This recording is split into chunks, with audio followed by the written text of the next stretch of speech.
আসসালামু আলাইকুম এভরিওয়ান, কেমন আছেন? ভালো আছে। আজকে কাঁচা টমেটো দিয়ে মাছ রান্না করব। কাঁচা টমেটো দিয়ে মাছ রান্না করলে অনেক স্বাদ লাগে।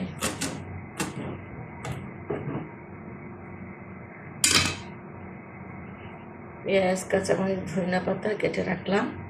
যে পেঁয়াজ, কাঁচা টমেটো, লাল টমেটো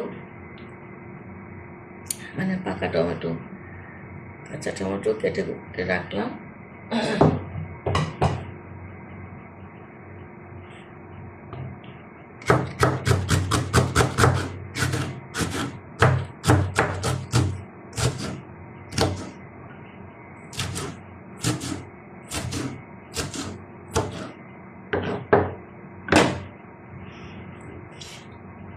বলতে পারেন আমার বোর্ডটা এমন এই লাল কেন? সবসময় টমেটো কাটা হয়, তারপরে হলুদ হলুদ পিষছিলাম, হলুদ পিষার জন্য এটা আর উঠে না।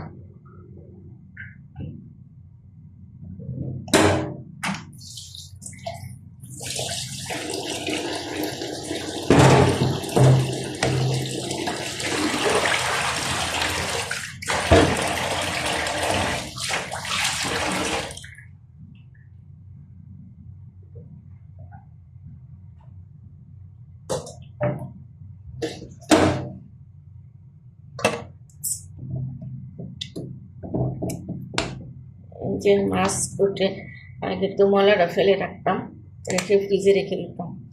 এখন আমি পরিষ্কার করে নিচ্ছি, রান্না করার সময় পরিষ্কার করে নিই। আর তাড়াহুড়া করে মাছের ময়লা ফেলে ফ্রিজে রেখে দিতাম। এখন রান্না করার সময় একটু পরিষ্কার করে নিই।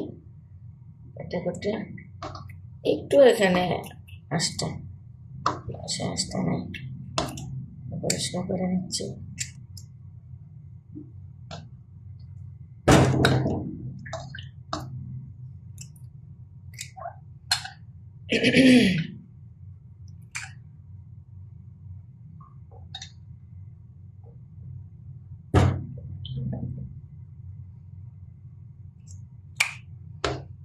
মাছটা অনেক বড়, দুই ভাগ করে নিচ্ছি। একটু পরিষ্কার করা।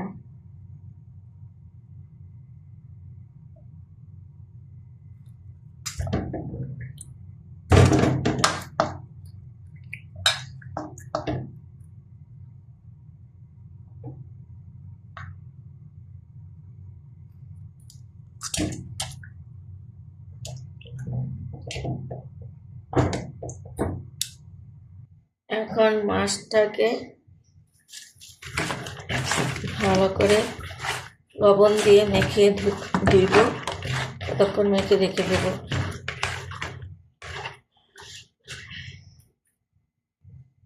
এখন ধুয়ে পরিষ্কার করে নেব। মাছটা ভালো করে লবণ দিয়ে ধুয়ে নিলাম। এখন লবণ দিয়ে হলুদ দিয়ে মেখে ভাজি করব। এই মাছটা একটু ছোটো আস্তে রাখছি, আর এটা বড়, জন্য ভাগ করেছি। লবণ হলুদ দিয়ে মাখলাম।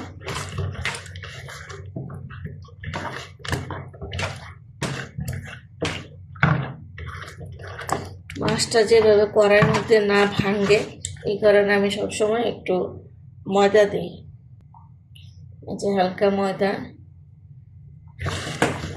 দিয়ে মেখে মাছটা ভাজি করব। কড়াইয়ের মধ্যে লাগেও না, মাছটা সুন্দর করে উঠে যায়। আর যদি মাছ আপনি ভাজা খাইতে চান, তারপরেও যে ময়দা দিলে, কর্নফ্লাওয়ার দিলে, চালের গুঁড়া দিলে ক্রিস্পি থাকে অনেকক্ষণ, মাছটা মানে মচমচে থাকে। এখন আমি ভাজবো।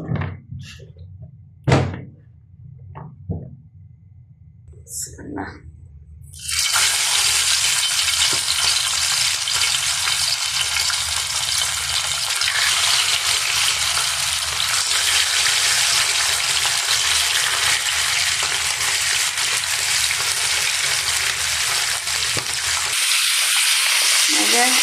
আচ্ছা, মজা দিলে মাছটা তাড়াতাড়ি উঠে যায়, নাহলে অপেক্ষা করতে হয়, সময় লাগে, ভেঙে যাবে এটা।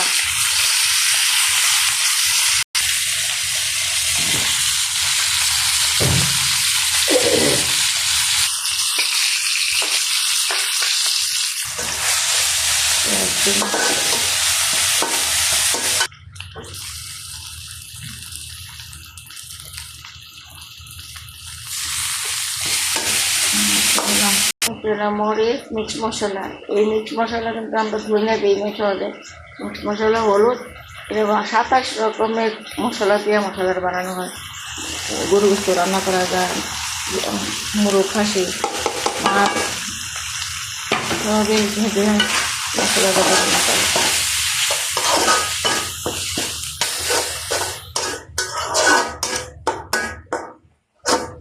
কাঁচা টমেটো দিলাম,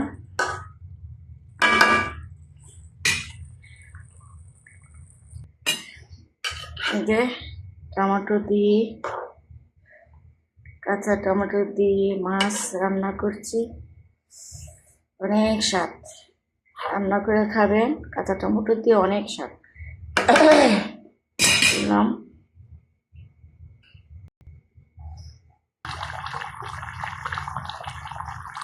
এই যে আমার তরকারি হয়ে গেছে, এখন ধনিয়া পাতা দিচ্ছি, কাঁচা মশলা আগে দিয়ে দিয়েছিলাম, এখন আর একটু দেখে দিব। এই যে আমার তরকারি হয়ে গেছে, কাঁচা টমেটোতে কি মজা, মাশাআল্লাহ। মাছের ভর্তা, হ্যাঁ ভর্তা বানায় ফেলছি, তরকারি রান্না শেষ।